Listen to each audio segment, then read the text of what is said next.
Welcome back to Up. I'm David Gura. A candidate for the Democratic nomination who was not on stage in Houston is Marianne Williamson. She watched that debate with the rest of us. The primary field is stratifying, and she is among 10 lower-tier candidates who are still on the campaign trail making their case. But Democratic voters may be getting tired of all the options. A majority of them say there are way too many candidates as this campaign continues. As I mentioned, the next debate is in October. While Marianne Williamson has not qualified, she is halfway there. She's hit the donor threshold. To make the stage, she needs to get more than 2% in 3 more qualifying polls. Thank you very much for being here. I know it's early out in California as well, so I thank you especially for that. Let me get back to the debate that happened this week. And as you were watching it, what was the moment, or what were the moments when you would have tried to jump in? There was a long conversation about health care. There was a part on foreign policy. There was the part on gun policy. What was the issue where you would have been raising that hand high, trying to get in on the conversation to make yourself differentiated from the rest? I did a live stream of my own through my website afterwards in order to present my case and the kinds of things that I would have said.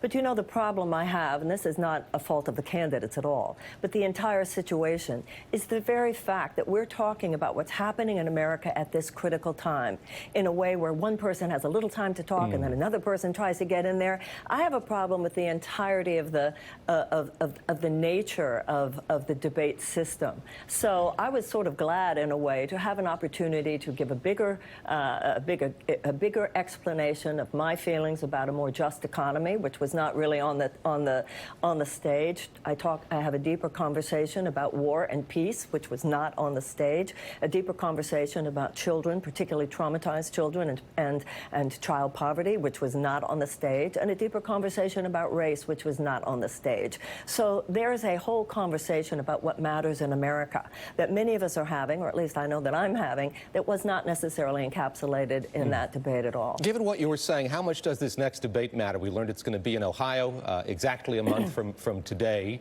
Is it do or die, make or break for you to be on that stage in Ohio?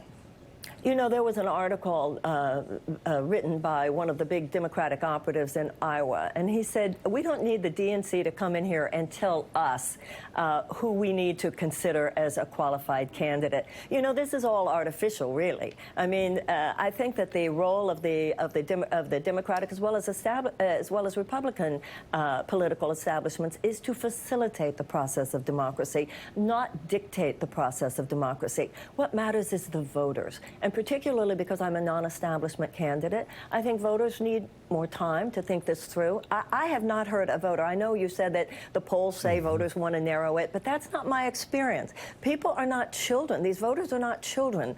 And this is the most critical. This is not just the most critical vote in our lifetimes.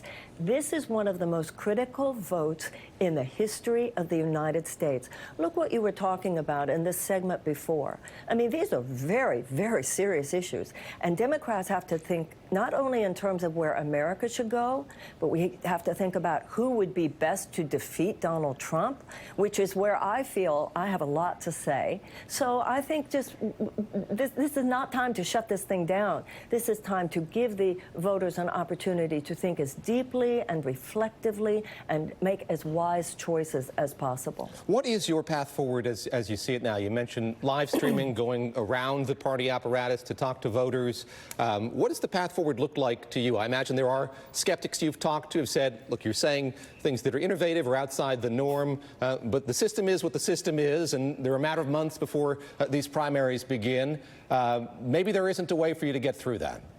Well, obviously, but I wouldn't say that I'm trying to get around the party apparatus. The party apparatus is what the party apparatus is. But let's think about the Constitution of the United States. They don't even mention political parties. The founders didn't. George Washington warned us against all that. So what I'm doing is talking to voters. That's what matters. You know, we've turned the voters into spectators. The voters are treated just like poker chips. How many do you have? How many do you have? It's not that I'm trying to get around the party system, but I am trying to have a deeper conversation that I believe is more meaningful and more real.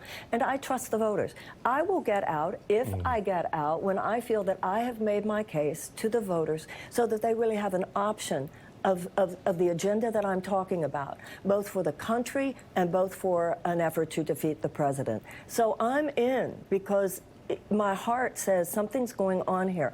I'm having a conversation. As long as people are showing up, as long as people continue to go to Marianne2020.com and fund my campaign because I want a deeper conversation about the basics of our economy, about the injustice of that, about children, about war and peace, about race, and about climate change and what we need to do to have a green century.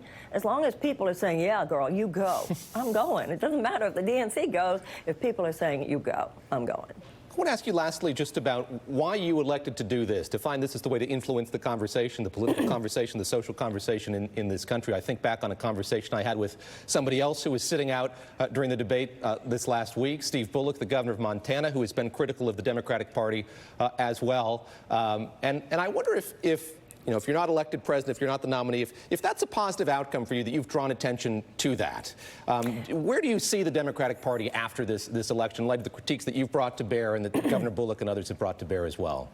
Well, first of all, I don't think any of us can run unless we're serious about wanting to be president of the United States.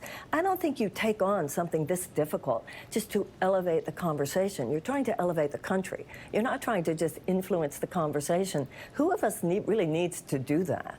This is something much more important than that going on. So I am seeing this in a much more significant way than just trying to influence a conversation. But I do what I do. I'm a writer, I'm an author, I'm a speaker, I'm an activist. Somebody's going to win, and other people who aren't going to win are going to have to decide what they do next. But I don't want to even be enrolled in the thought that I'm just here to influence the conversation. You know, when you do that in politics, that means really what's already happening. If you looked at the candidates the other night, quite a few of them were using phrases that, like, hello, didn't she say that? Yeah, but if all they do is co-opt language and they don't actually realign policy so that we're not just talking a more soulful, more moral America, we're talking more soulful policy, more moral public policy, then the change hasn't happened yet. So I'm in here more than just to suggest language. I'm here to try to help change the country. Joining us pre-dawn from Los Angeles, Marianne Williamson, thank you very much for the time on this Saturday. I do appreciate it.